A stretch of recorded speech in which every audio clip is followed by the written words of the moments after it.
that we'll talk about as we go. Okay, Pythagorean theorem, we have a right triangle.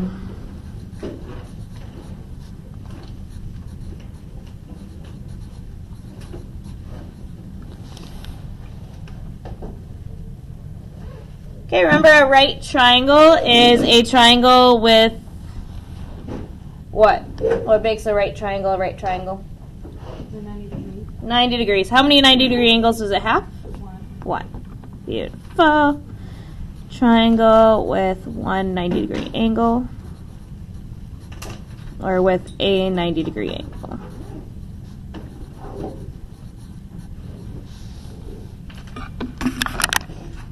So we're going to draw that over here. 90-degree angle kind of looks like a capital L. That's where two parts meet.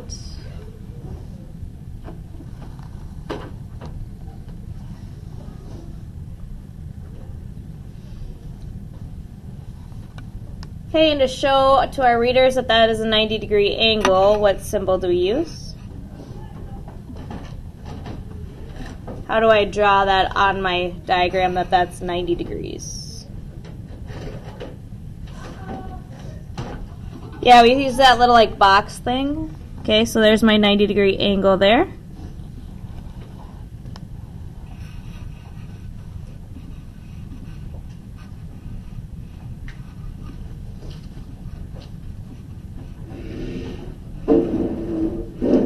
Alright, so as we talk about this, when we talk about our right triangles, we need to be able to talk about the sides. And there's two categories of sides. The first ones are the legs. Okay, when we talk about legs and we talk about the legs of like a table, the legs of the table are the legs that go down to, that connect the table to the floor. We talk about the legs of a human. You have two legs that connect to your hips. Okay, these legs are the sides that create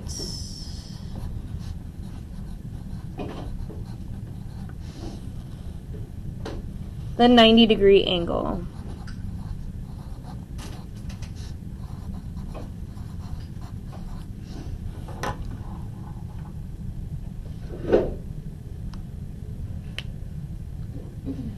Alright, I'm going to use brown for legs today. If you'd like to use brown, you can, or you can use a different color, or you can grab a highlighter if you'd like to.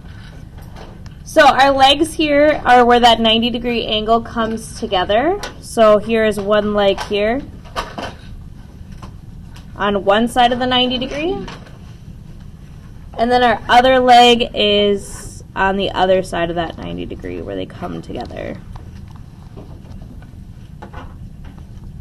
Okay, so this is a leg, and this would also be a leg. So those legs connect, and where they connect at the 90-degree angle.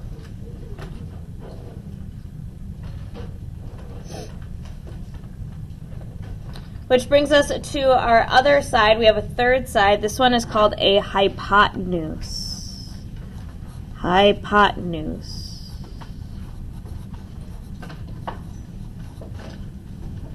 Hypotenuse is a very, it comes from a Greek, Latin phrase, or not phrase, but word.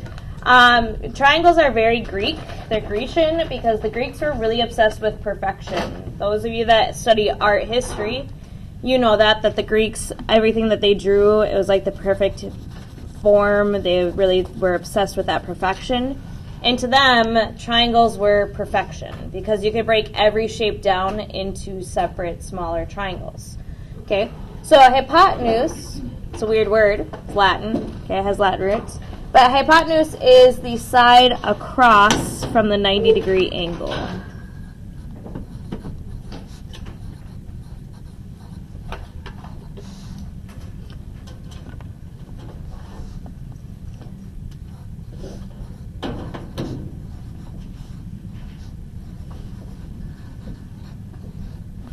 Okay, the side across from the 90-degree angle, or you might think of the word opposite.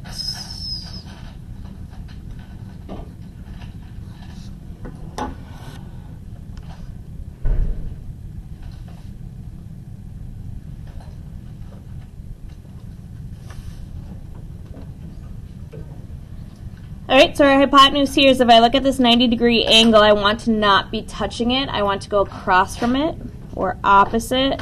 I can draw a little arrow if I want to. I'm going to use blue for the hypotenuse today.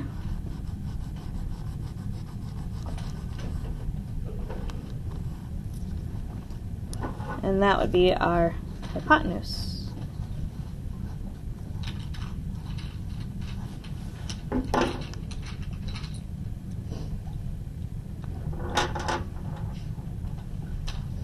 Alright, so Pythagoras was a guy, hence the name Pythagorean theorem. It was named after him. Okay, Pythagoras was a philosopher. Now, back in the day, philosophers were kind of like teachers. They had all these ideas, these ways of thinking. Okay, and they... What's happening?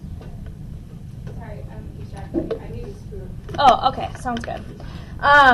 So back in the day, philosophers were these people who had these ideas. They helped train people on how to think differently than what they were taught at home. People didn't have schools. They didn't have libraries, things like that. So one person would go off and study. They'd come back and they'd have like a little class, things like that. It'd be kind of like you guys, but instead of you guys going to different classes, you would literally just follow me around all the time.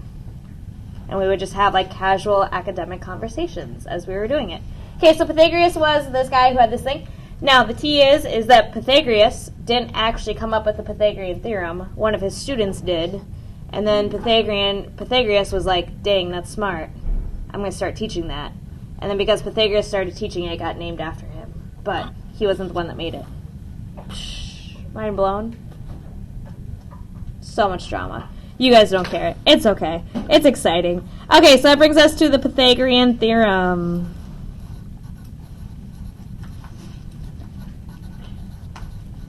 That would be like if you guys invented something and then I was like, yeah, since I taught you, it's like I invented it. And then just started calling it Morell's theorem. And then everyone would know me and not you. No? Okay. You guys don't care. It's fine. Okay, Pythagorean theorem says for any right triangle,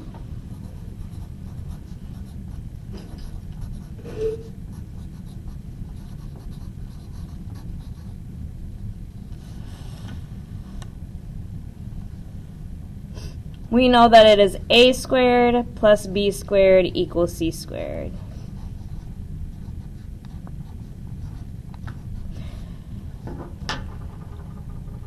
Now, as we look at a squared plus b squared equals c squared, a squared and b squared have to be our legs. So I'm using brown for my legs today. Whatever color you're using for your legs, you can color code that if you'd like to. Okay, so A has to be a leg, B has to be a leg, which means that C is the hypotenuse.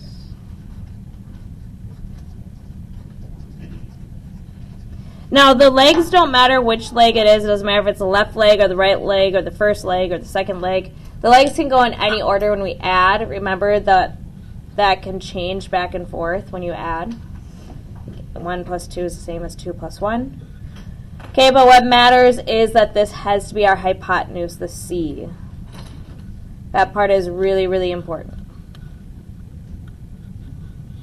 Alright, so we're going to do 2 problems here, and then your homework today is just 4 problems. Okay, so here's example 1. We're going to start by drawing a right triangle.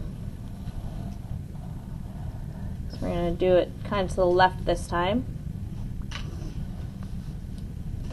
Okay, I know I didn't pull out my ruler or a straight edge, so I'm going to just mark this with that square. That way my reader knows that was supposed to be 90 degrees, even though it's probably closer to like 87. Okay, what we know is that this part here is 8 kilometers.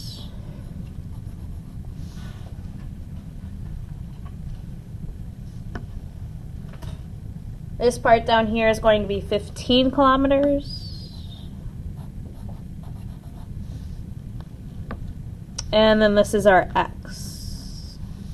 That's what we're trying to find, is finding x.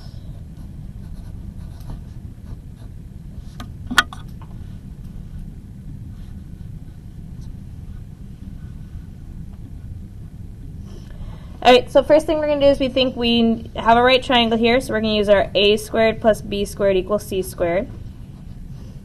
We need to be able to plug in the numbers in the correct spots.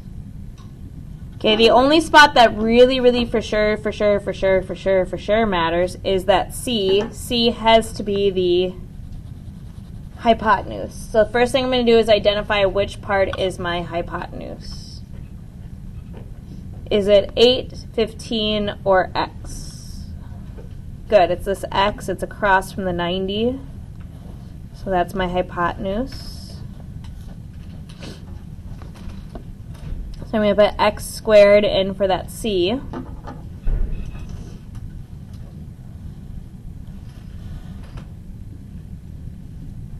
Okay, and then the other two, it doesn't matter. So this is a leg 8, and 15 is my other leg. So we can do 8 squared plus 15 squared, doesn't matter which one. Or we can say 15 squared plus 8 squared. I'm just going to write 8 squared plus 15 squared.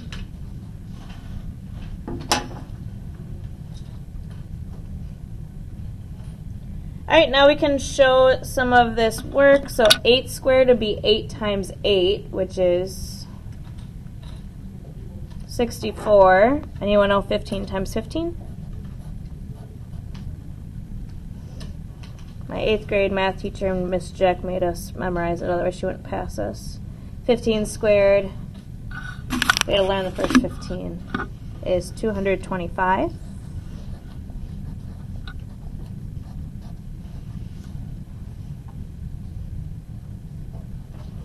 So now we're going to add those together, 64 plus 225.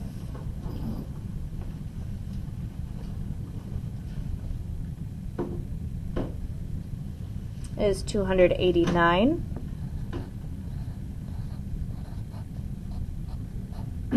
Now some students want to stop here and say, okay, our x is 289. Would that make sense if I have one side is 8 kilometers, one side is 15 kilometers, this side in the middle is going to be 289? No, that'd be way too big. So remember we have to get rid of that squared. I'm finding just x. So with that x is a squared, what's the opposite of the squared? Square root. Good, so we square root both sides. Throw that into our calculator, square root of 289, and our answer is 17. And really we should be labeling it 17 what? Kilometers.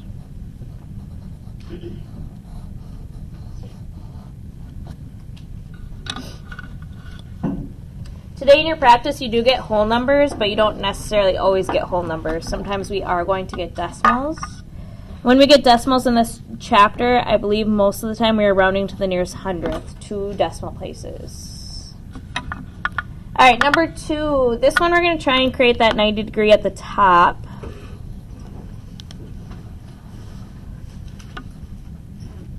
So do your best to kind of create that 90 degree angle at the top.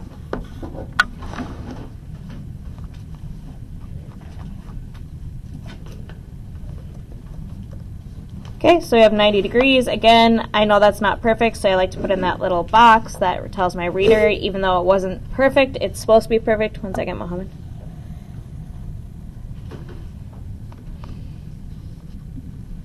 Okay, over here we have 7.9 centimeters.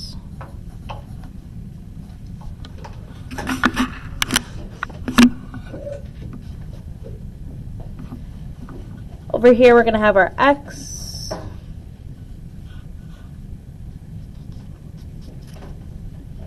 And down here we have our 16.7 centimeters.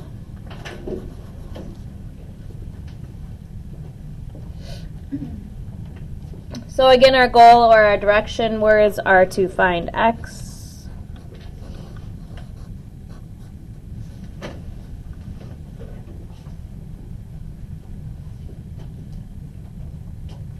So we'll start by saying our a squared plus b squared equals c squared.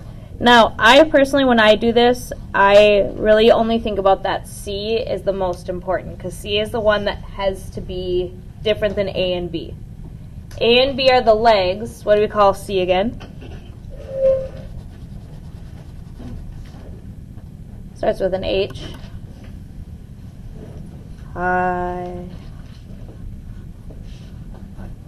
Hypotenuse, thank you. Okay, so our hypotenuse here is across from that 90, and in this case our hypotenuse is 16.7. So personally, when I do these problems, I like to fill in that C first, because then the other two doesn't matter which one goes for which.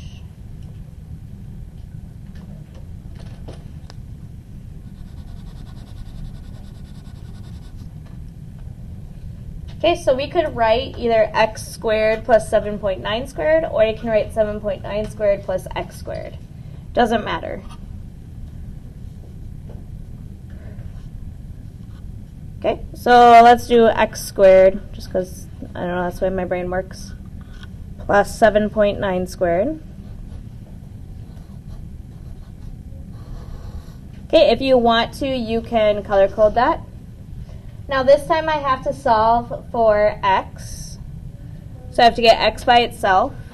Before I do that, I'm going to first do these squared, so 7.9 squared. I don't know that off the top of my head, 7.9 times 7.9, so I'm going to use my calculator.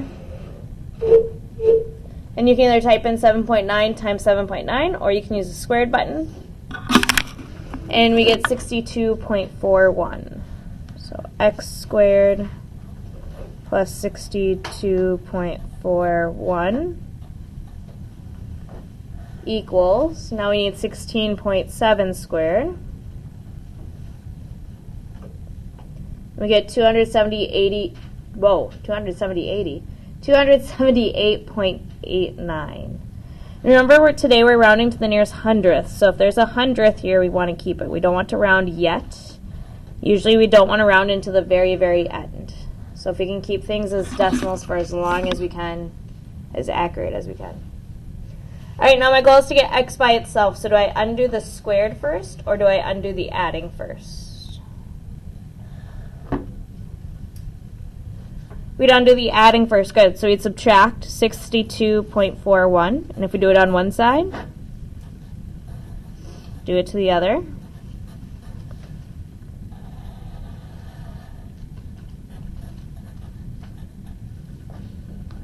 Okay, you could do that by hand, or you can use a calculator. Using a calculator, make sure you're getting things typed in correctly. And our answer would be 216.41. I'm sorry, 48. I don't know where I got the 1 from. I was pointing at it and I said 1. 216.48.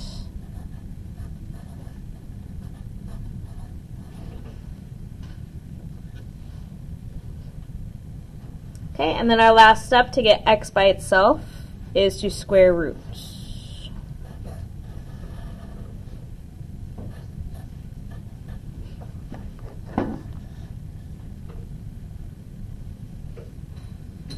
Okay, and we get 14.7132593. It's an irrational number. It goes on forever and ever and ever, never ends, never repeats. So we want 2 decimal places today. 14.71 hundredths or 14 and 72 hundredths. What number tells me to stay at 71? Yeah, I got the next number, the 3 tells me to stay there. So 14 and 71 hundredths, 14.71. And what's our label in this problem? Centimeters. Beautiful.